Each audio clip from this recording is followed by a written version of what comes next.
मधुबनी मधुबनी। बाबूजी के अखिया सागी लोरा पागे सुना क अंगना के बेटी सुना क अंगना के बेटी कल तू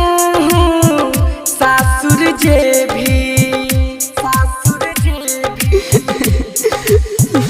सुना क अंगना के बेटी कल तू सासुर जे भी बाबूजी के अखिया सगीर लोरा बागे ना बाबूजी के अखिया सगीर लोरा बागे ना डीजे रजन अखिया सगीर लोरा बागे ना रूपम रिकॉर्डिंग स्टूडियो जीवा चौक मधुबनी मधुबनी। लोरा बागे ना केकरा सा हंसबे बजबे केकरा सा हंसबे बजबे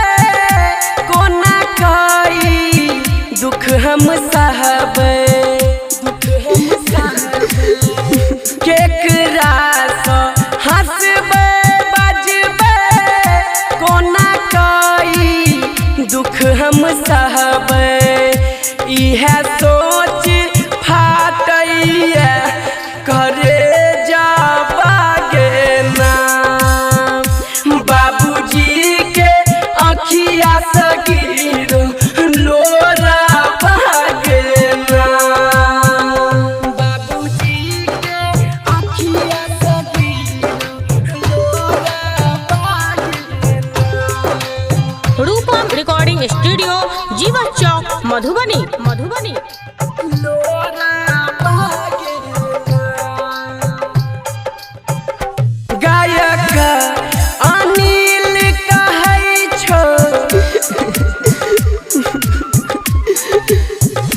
गायक